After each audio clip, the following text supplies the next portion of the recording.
assalamu alaikum dental fabu on calminama on jurama on beltanama on ñaganama Allah moƴƴere on mbiyama to gonɗo fo jamal woni mon on ñagama kadi yafuya o sesa fo dengal waɗa hay sen garin hande hande noon comme no potiruɗen ni en mbino hande ma en jewtu seeɗa e worɓe ɗiɗo to e Congo Belge sabu a wawa haalde haala gargol goto e laamu tawa addani goɗɗo woni Mobutu Sese Seko e Patrice Lumumba koye ɗum jiɗɗen yewtu hande seeɗa eɗen ñaagui koye kisɗe kalten hen tan ko haala seeɗa tan no arde pouvoir ni ko heddi ko yañete hen moni fof kadi namdani adata hen miijo muɗum e gandal muɗum sabu eɗen gandi en kaaliɗo worɓe mawɓe ko wayno Mamadou Dia en ko wayno Modibo Keita en ko ganduɗa c'est des nationalistes kono kadi eɗen gandi e génération ji ɗin ɗon kadi les années 60 les années de l'indépendance ene wonno eno mbiɗen ni des nationalistes ko wayno Mamadou Dia en Modibo Keita en Patrice Lumumba en Kwame Nkrumah en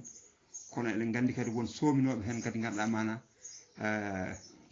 wona yimɓe exemplaire en ko wayno sen jiiɗi mbadden hen Mobutu Sese Seko eɗen gandi o joguima Congo hakke duuɓi ɗum kono duuɓi capantati walla duuɓi capantati dewɗi en jiile kadi no liggori jiɗɗen noon namde seeɗa e hunde tan hono arde laamu ko ɗum jiɗɗen yewtude no arde laamu ngu ni no heɓi laamu ngu e hono jamfaji garɗi haw heewa heɓde laamu ngu ɗum noon kono no mbimi ni moni fof tan nde ñaaga kala ko jogui hen ko wawi arde kono participation muɗum ene hetta ko ganduɗen tan ko eɗen gandi kanko général Mobutu o jibinako les années 1930 ko nden o yi aduna eɗen gandino kadi o waɗino armée seeɗa o waɗi hen duuɓi jeeɗiɗi par ce que o yalte armée ko sa yiiɗi mbiya ko koye fin 1956 taw waɗi toon 7 ans nde o yalti ndene kadi eɗen gandi o fuɗɗori ko wonde genre journaliste reporter koye ɗum o dillanno koye ɗum ne kadi sabu ko hunde o waɗano guila nder armée wonko waɗano rédigé hayso koye nder secret wonko windanno donc nde o yalti tan o naati koye affaire journaliste yagal haqqille makko on tuma alano e politique kono noon oɗon gandi on tuma hawre Congo ne dilli no feewi e fatude affaire indépendance muɗum on ta des hommes politiques comme Kasavubu kam wonno président sak après e Patrice Lumumba kamen foof ko haɓe toon ɓe ganduɗa mana pour hebde indépendance ɓe goniri noon ɗin cowuji fof ɗin dille fof ene leydi he kanko Mobutu en mbi ganduɗa ma nde o yalti armée nde ko journaliste tan wonno nde o yalti des années 56 ko tan wonno kono noon komo dille hen omo dille ha e Belgique e partout joɗima noon ha waɗi dumuna nde hankkadi probléme uji keewi hakkude Belgique e Congo pour sabu Belgique yidde hedde indépendance muɗum ɓe mbaɗi des tables rondes à Bruxelles les années 60 ɗum ko hedde le 20 janvier wonno 1960 table ronde waɗa waɗe Bruxelles par les partis politiques belges et les partis politiques congolais fof ko yo kawru toon nden noon parti mabɓe MNC o mo ganduɗa mana ko Patrice Emery Lumumba jogino ɗum o on nde ganduɗa mana ne jogino on période doole jogui délégué jonɗi ne jogui doole nde kañum noon nde yeehi nawtoyade gonɗon nden ɗon jonde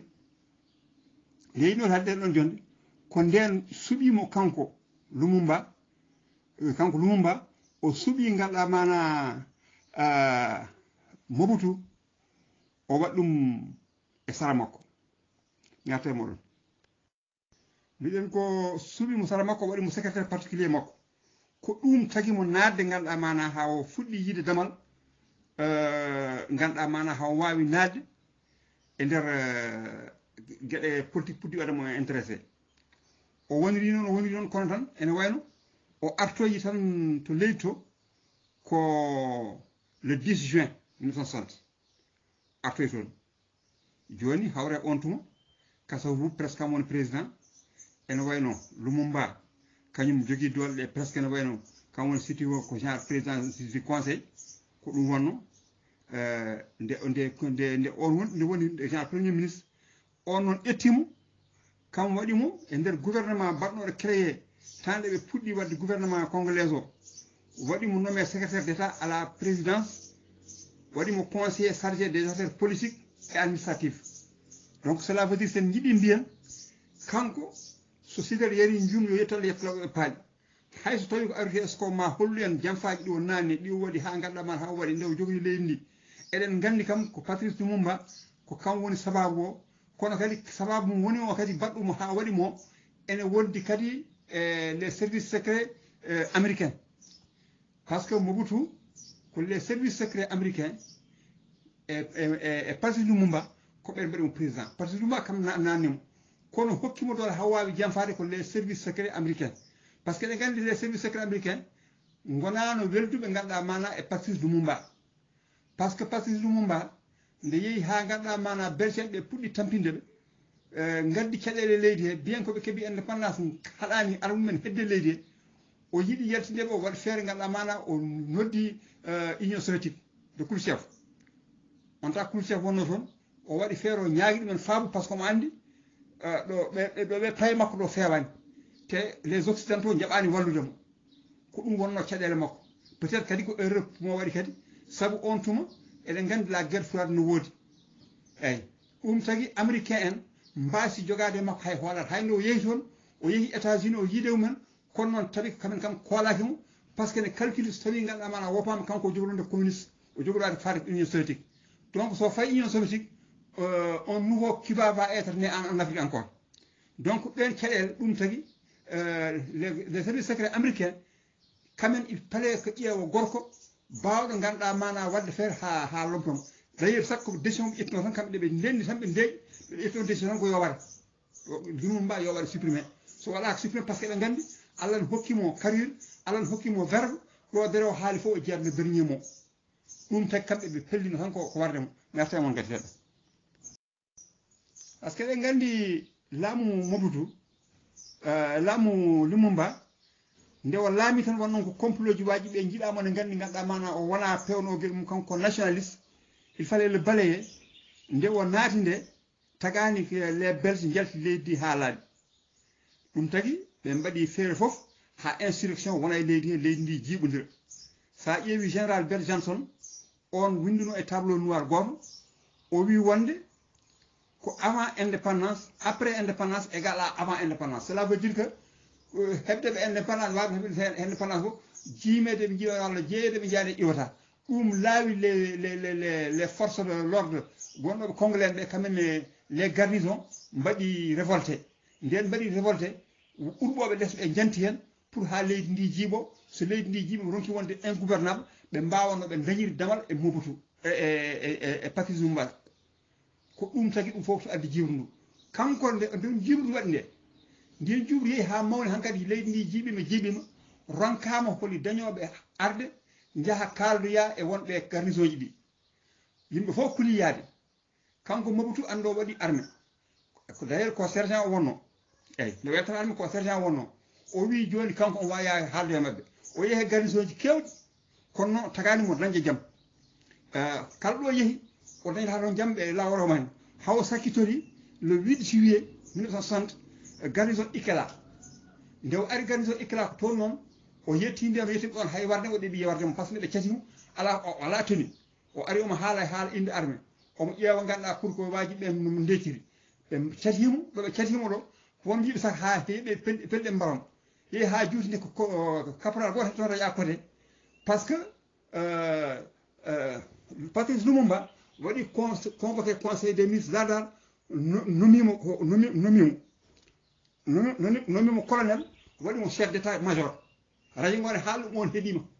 ari tawi ɗo kalɗo wi tawi ko Mobutu woni ɗo gande hande kanko woni o waɗama colonel te il est le chef d' état major des armées hande donc vous vous adressez à votre chef ɗon ɓe mbaɗi kamɓe fof sali oɗon gandi militaire kamɓe ko ɗoftiɓe ɗon fof o fuɗɗi noon hankkadi nadde laamu donc ko artu tan e wiide so tawi o woni lamɗo waɗimo lamɗo ko Patrice Lumumba par ce que ko waɗen ɗon merto e moon kadi hono mbinɗen ni mbinɗan ɗum waɗi ko le 8 juillet Italie leydi ndi jiiɓi le 10 juillet Belge en gaddi ɗumaji mumen gaddi armée mumen nanne nder Congo pour ɓeydade jiɓɓe ɗum ha kala ko waɗi wiye ko ɓaleɓe mbaɗi ko armée ɗum ɗon waɗi ɗon Kasavubu kañum e Patrice Lumumba ɓe pelliti namnade Nations Unies neddi ɓe 3500 casque bleu ɓen ngari goni ɗon e ɗum ɗo he Italie nde ha hande tagaɗi ganduɗa mana ɓe ɓurɓoyi kadi kamɓe Belgique ɓe jeehi ɓe mbaɗi feere haɓe mbaɗi cessation ha katanga yaade Moïse Thioune ɓe pecci leydi ndi par ce que leydi ndi ɓe pecculi pecci kamɓe par ce que on tuma eɓe jogui beaucoup d' intérêt dans le Katanga par ce que Katanga ko nokku kenɗo jawdi te kadi les Belges wonnoɓe Rhodésie les Congolais ganduɗa yanoɓe goni ha naate mabɓe goni ko nayi ɓen fof wona wawɓe jabde laamu Patrice Lumumba ɓenno Patrice Lumumba noon waɗimo kanko colonel waɗimo chef d' état major hande kanko Mobutu o joguimo doole eyyi ko ɗum tagui ha joni de ko artu tan e yidde timminande on so woni lamɗo ko ɓe mbaɗimo itta noon les services secrets américains quand même tout leur rapport ɗi mbaɗi kolli ko kanko so tawi o accama kanko Patrice Lumumba so tawi o accama ko jogorɗo wadde un autre Cuba au niveau même parce qu'il deviendra communiste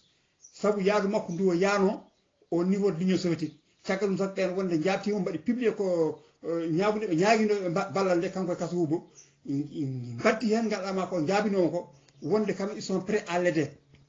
ko ɗum tagui mbiɗen kanko so tawi Belgique ɓen hen ganden kam ko wona Belgique ɓe tan ko service secret américain ko ɓen ɓeydi ganduɗa mana te décision maɓɓe wonno tan ko yo waɗe eyyi le président américain wino tan nder batuji fof ɓe mbanno secret ko yaltinoya hen duuɓi après mbiya tan kanko yo waɗa liggide par ce que so waɗaka liggide il est dangereux dans le gouvernement comme il est dangereux hors du gouvernement te so on jii on nanga ko waktu mo ganduɗa mana nde o taccata maayo nde o yiya haw waɗa cerné hawa yeehi omo tacca maayo ko toon ɓe nangoyimo ɓe gaddimo donc caggal nde mbiɗen ɗum yaari noon ONU nana e Congo kono Italie Belgique ɓe naati par ce que jiili ko jibru américain ɓe kamɓene kadi gimmimi banggue il faut éliminer Lumumba kono noon ittude Lumumba so tawi o ittama so holi galɗa mana batteɗo ɗon ɗum wonno probléme o eɓe joguino groupe goto wiye groupe Benza ɗon wonno ɗon ko Albert Ndele Victor Nadoka Justin Marie et Joseph Désiré Mobutu ɗo noon Mobutu ɗo tigi ɓe paami ganduɗa mana kam hayso arani depuis dans les santo ko kanko omo wawi ganduɗa mana omo wawi janfade o heeɓa leydi ndi omo wawi janfade kamɓe déjà ɓe paami kanko c'est un homme à préparer donc ɓaade woni kadi omo joguino des relations avec les américains omo jogui relation avec les belges te ganduɗa mana o waɗino armée omo wawi yewtide armée o donc ɓe gandi c'est l'homme qu'il leur faut heɓto kadi ko joni hono damal dañirte haɓe mbawa waddemo placé ko ɗum woni ganduɗa mana ko heddi eyyi waɗi noon ganduɗa mana perkite kewɗe waɗi haareji kewɗi par ce que haynde Kasso Hubo itti Lumumba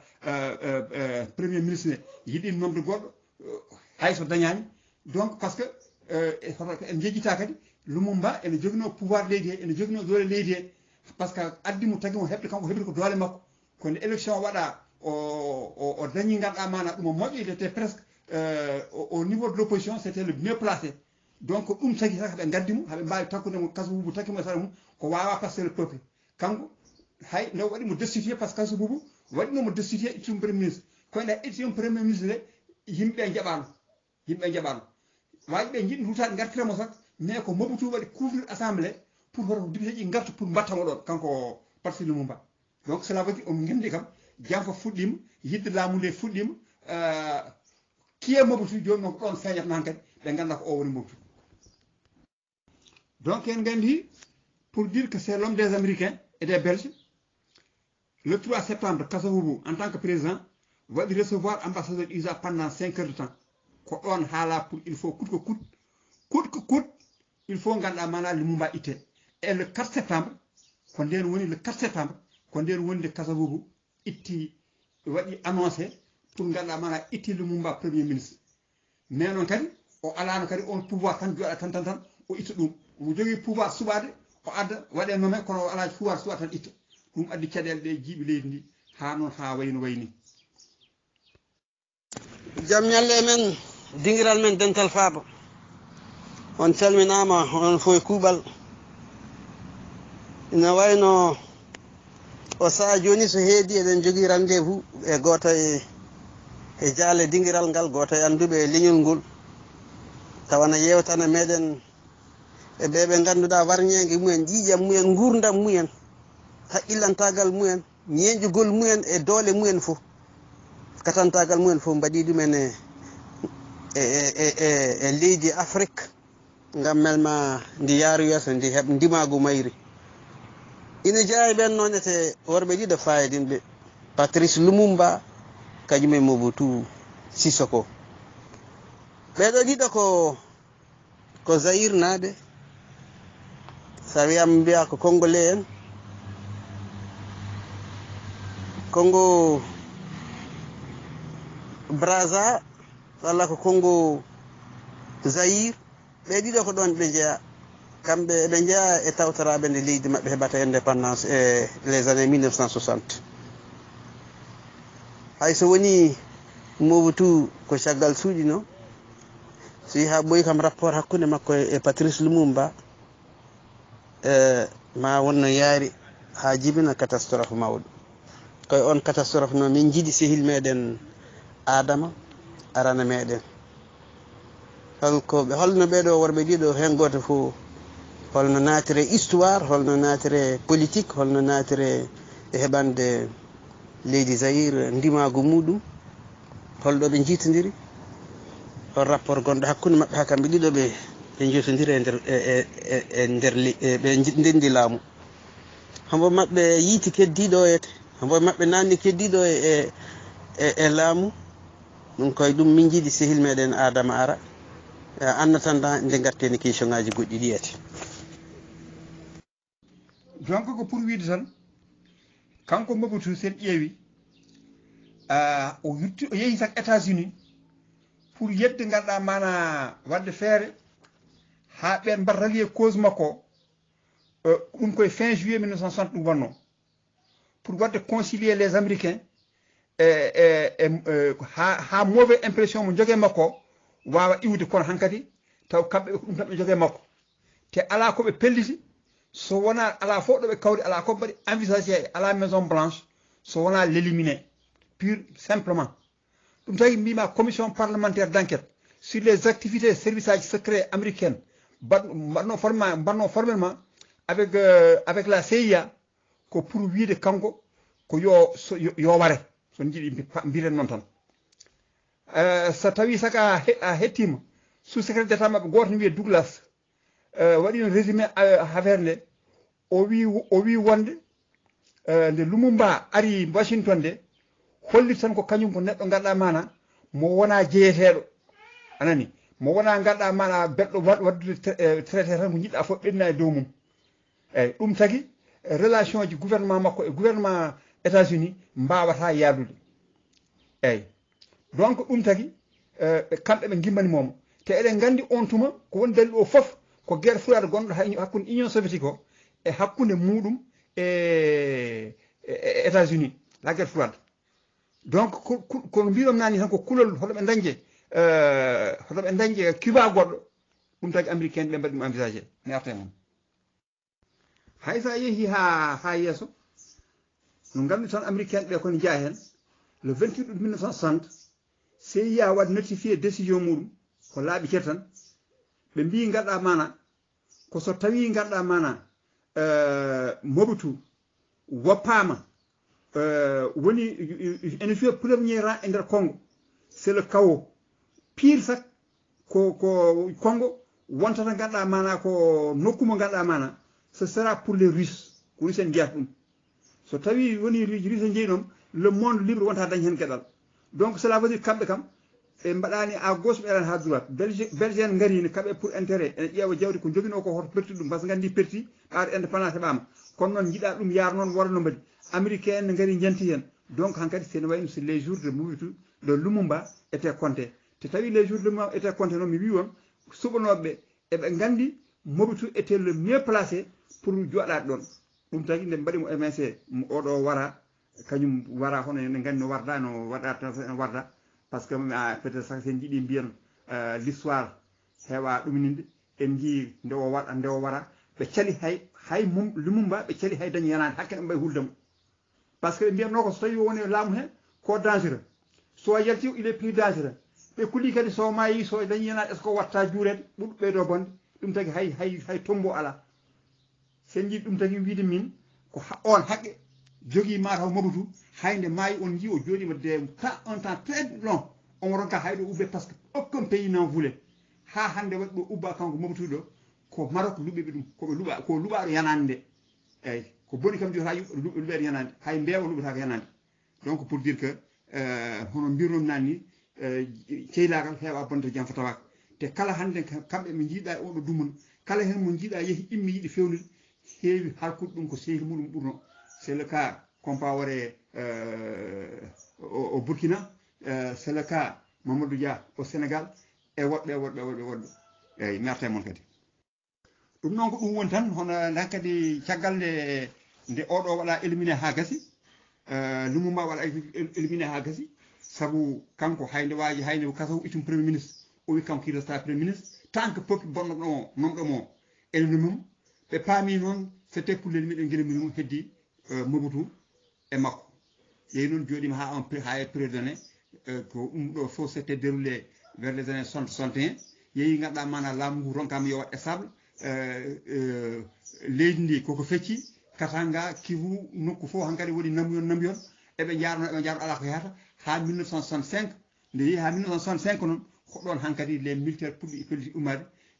kanko Mobutu o rendini tous les 14 garnison gonɗo leydi o pop ɓe mbaɗi batu maɓɓe jamma ngun batu noon koye ngun batu Fewja koye ngun batu Kasavubu Liɓa koye ngun batu ganduɗama kanko Mobutu Sese Seko o waɗi président de la république eyyi ɗum ko 1965 wonno eɗen joni noon darɗen ɗo ha yimɓe kadi gara mon fof hokken haqqille muɗum yimɓe continue yewtere nde saabu ko débat mawɗo woni ɗo ɗum noon calminama on juurama on beltanama on ñaganama Allah moƴƴere donc cela veut dire que kanko Mobutu immade nde oɗo waɗimo lancé par ce que Lumumba waɗimo lancé ha nde woni président en 1960 wonno ha nde woni président 1965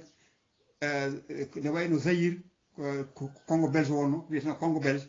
wonani stable ala ko fewi wona économie mum wona arme mum saabu ko wonno tan ko leydi jiiɓiɗi ha no waɗi heewi leydi ndi eɗen gandi noon caggal mum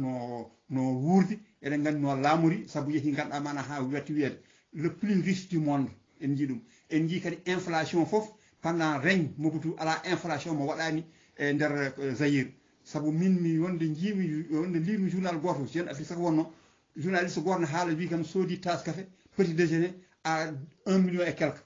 pour te dire que yeehi hankkadi ha kalito wonti ñaay ko tan hankkadi ɓuuri ñaay ko tan bonde ha woni tan hankkadi kayitaji kottu ha wonti ha ko uno sa yiɗi mbiya noon donc cela veut dire en jeehi kadi en jii ganduɗa mana ala ko waɗani ala no bondirani kalis combien de villas o jogino à travers le monde kanko Mobutu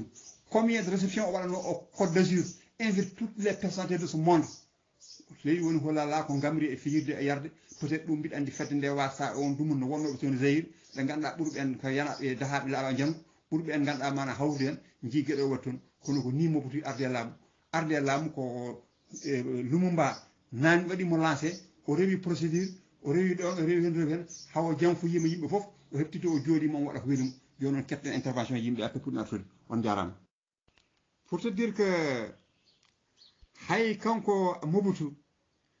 nde o jooɗi o rendini tous les 14 officiers kamɓe fof ɓe ndendimi ɓe waɗi batu jamma ɓe kaldi ɓe kawri lettre o tappetede hay tapanno lettre o soka koye suudu pour rendinde tous les rapports artire ɗum nde artire rapport aji ɗi ganduɗa ɓe keɓɓe ndendi ɗoɓe nokku moɓe jorno haaldude ɗo ɓe kaldi haɓe kawri ɓe bindi lettre mo ganduɗa pour andinde Kasavubu waɗama déposé natti wonde président ɓe dokki neɗɗo yo nawanmo wonen saka hay wiyaɓe ha wi pour te dire que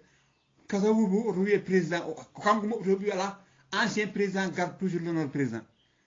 te nde woni yena ɗum lettre dokkimo nde o wi ko je verrai ça avec le général nde hokkako ko bettiwo a jooɗima tinara ma tan ha officier addima lettre hokkima lettre wima an de a natti wonde président a natti wonde président o wi ɗum kanko armée waɗimo déposé o wi ɗum noon kanko maw yiide général kono Mobutu wi ko ɗon ɓe gayri yiniri ɓe gonta yiniri aduna cela veut dire que o heeɓi kanko yinno o waɗi ko waɗanno jam fo o naati o jooɗima samedi 27 novembre Kasavubu immi ganduɗa mana yeehi ganduɗa mana ha galle Mobutu waɗimo souhaité bonne chance andi kam mo ganduɗa mo jaholoɗa kono kañum faami wonde ko jam fo o kanko waɗi ɗum faami wonde ko kanko hoore nde laati kanko général Diawara kanko waɗi ɗum yaɓɓu koyɗe mum yeehi ha galle makko waɗimo souhaité bonne chance il faut pour te dire que ko noon tan